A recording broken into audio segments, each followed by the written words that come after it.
All right, this is the big one. This is it. This is the episode that a lot of people love to discuss from this show. Season 4, Episode 2, Home. The famous banned from television for a while episode. Now when I watch this, this of course is one that I think you always remember after you watch it. We kind of built this one up a bit for my kids. Being like, oh, this episode's going to be crazy. And of course, when you do that, it can't ever live up to those expectations for them. But I did ask, if we never said anything, do you think that this one would have stuck out to you? And they said yes.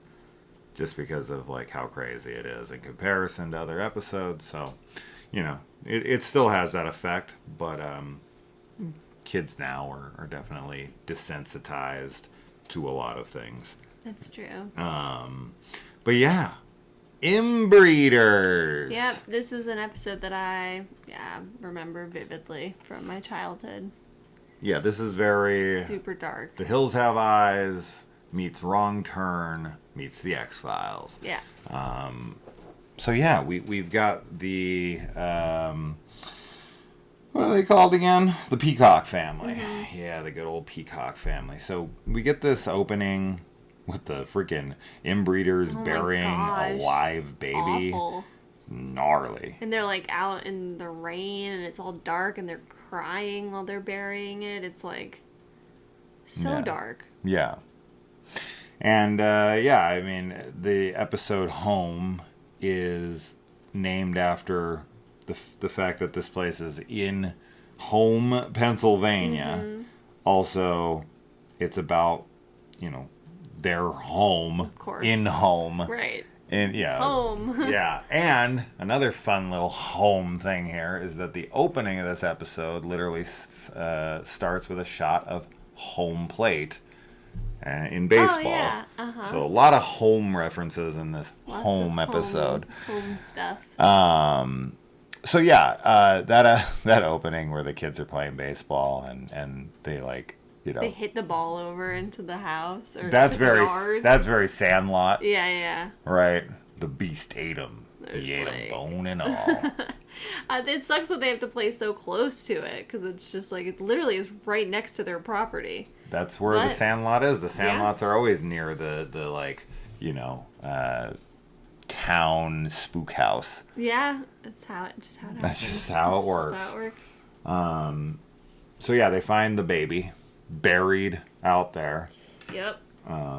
It didn't seem like they were burying it on a sandlot in the opening of the episode. It seems like it's a lot closer to their house. I don't know. I think the house is kind of looming in the background, so I think it does make sense with the geography, but it's a very shallow grave, obviously, because the kid's I don't know, hitting his foot down. I don't know what that's called, but he doesn't do it very much. Yeah. And then there's just blood oozing up, and they see a little baby hand. This is like Chucky burying Tommy. Yeah.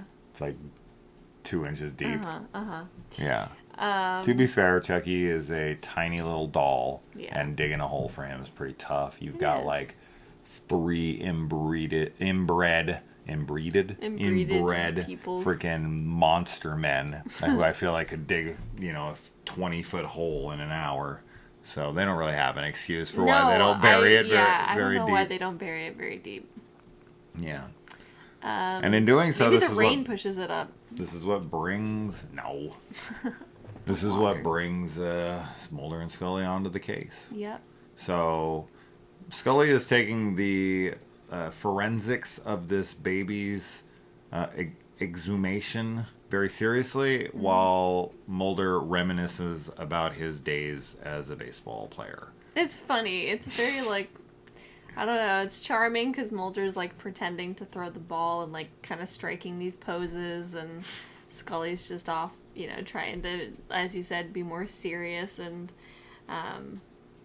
They don't have the body there because the body's already been taken to the sheriff's department, but they're just at the scene kind of trying to scope it out, and it is funny. Yeah. This episode, I mean, there's definitely some humorous stuff in it for sure. There's a little bit. Which is good. Yeah, it breaks It's up needed. some of the adds some levity to this for sure. Like the scene where they go into the police station and they have like no room to look at the body Yeah. together, and so they like go into this like small little bathroom and they're all just like cramped It's like in the there. smallest bathroom I've ever seen. So small. It's like you don't even have. It's like an airplane You can't like bathroom. close it. Yeah. And the sheriff pulls the body out of like the refrigerator. Yeah. Oh my god. Because they're just like next they to all don't their even food. have like a morgue. Yeah. Which I'm like, well, what? That's so wild. Would you want your food in there with that thing? No, not at all. That's crazy. I would be like, we need to get rid of the refrigerator now. Yeah, that's Get a new fridge. that's a health risk for sure. 100%. Yeah. And Scully says that this baby has like every genetic abnormality known to science in it. And Mulder deduces, because he likes to deduce very freely without much evidence to back it up, that there's some kind of genetic anomaly that's happening that allows this mother figure to be impregnated by multiple fathers in the same embryo. So messed up on so many levels. So many levels. I'm sure that this is absolute science fiction, but like when he's getting into that, like, well, what if they continue to keep inbreeding and it like has this effect where the embryo can actually take in multiple sperm from different donors in one egg. I mean, what would their genetic code look like? I don't know. It's wild though. Like all of the implications there are very disturbing. And the other kind of funny part, or not funny, but like lighthearted moment I think in this episode is when they're outside talking, and anyway, Mulder says something like, I've never seen you be so maternal or whatever, but I think before that they kind of are talking about like their genetic makeup, and he's like, the Mulders have like a clean like genetic history aside from like needing corrective lenses or something, because they're sort of talking about having a kid together in this way, and it's like really cute but also like very brief moment of lightheartedness, because then they have to go and, you know, investigate and do all this other stuff. But I liked that. Yeah. No comment. I'll save you from what I was going to say. Even though you said something. It's all right. No. What? It has to do with the future of the show. So, let's see. Yeah, Scully and Mulder discuss having kids. Very cute. And, man, they come in after the sheriff is investigating them, the Peacock family. They pull up in their, like, was it like a Cadillac or something? And they're playing this song that just repeats. It's like, seems to be the only song they have. Yeah. Because they play it at the end of the episode as well. They're like driving away. Every time they drive that car. I don't know. Which is very like slasher movie feeling. Yes, it does feel very slasher movie. But they go in there and they murder the sheriff and his wife. So you think sad. the wife's going to get away. Nope. They Nope. get both of them. This is why no one wanted anything to do with him. Yeah, I don't blame them. It's horrible. And then his partner is the one that discovers the bodies and is just like in shock, because the baby was kind of the worst thing that they had ever seen in that town. And then this happens and it's just like, what do I do? Yeah. He also kind of instantly, like, you know, he starts going through, like, he gets angry and he's like, I'll take you there. Like, we'll go right now and I'll show you. Which sucks because he ends up dying, too, at that house. Because they show up and there's a bunch Triggers a trap. There's a bunch of, booby traps everywhere. Yeah. Oh, yeah, there's another funny moment in this episode when they're trying to wrangle the pigs, when Mulder and Scully, and Scully says something from Charlotte's Web. Charlotte's Web, yeah. Or isn't it Babe? Or Babe? It's Babe. It's Babe, yeah. I don't know what she says. She's like trying to talk to the pigs. Like, oh, God. I don't remember. Yeah, I know the line, but I'm not going to, like, try to say it because I'll screw it all up and sound like a moron. But I have it pretty close in my head. It's very cute though, like watching her do that. Yeah. Which again, isn't it like she's like, Bayou Ram? Oh yeah, Something like like that. The way she says it is really funny. Yeah. I haven't seen Babe in so long. Me neither. Or Charlotte's Web. I used to watch those. Or Babe when I Pig was in the younger. City. We should watch them. Yeah. Anyway. Oh yeah, Babe's great. They. That's a, if I remember correctly, that's a freaking George Miller film from Mad Max. Pretty sure that's accurate. That's interesting. Yeah, I'm pretty sure that's accurate. They managed to get the pigs out and cause a distraction. Oh man. Then they find Mrs. Peacock. And she is limbless, being kept under the bed just basically for reproductive purposes. Very, as you said, Poughkeepsie tapes. But maybe, I don't know, they're both awful. But this, I remember, like, having such a visceral reaction when I first saw this episode when I was younger because, like, obviously, you know, she's extremely physically deformed. But then, like, just the way she's yelling and kind of the way she, like, scurries and, like, moves back under the bed was so disturbing to me, and it still is. I just think it's so scary. Yeah. And so sad and messed up. So, yeah. Because, like... depraved. Because, you know, at this point in the episode, just like Scully, you're like, and Mulder, you think this woman is the victim, and she is on one level, but she's also not really. She's kind of the enabler. Yeah, she's the instigator. She's as much a part of like it as they are, because she like. So I don't know how much of that is like her basically needing to think that way in order to protect herself mentally. You know what I mean? Or if she like truly believes in it. Yeah. So. Yeah. I don't know. I mean, how do you think in a mind like that? I don't know. But she's as much of a villain as she is a victim any day of the week. So I don't feel sorry for her, but I do. Mm-hmm. It's tough. It's a tough one. Also, this is one hell of a attribute to have when you're a villain. They don't feel pain. Yeah. Something that's passed down generation to generation. So you do not want to, tussle with one of them. Yeah, and we see it right away because when they do, come inside, I think Mulder and Scully both shoot one of them, and it does not stop them.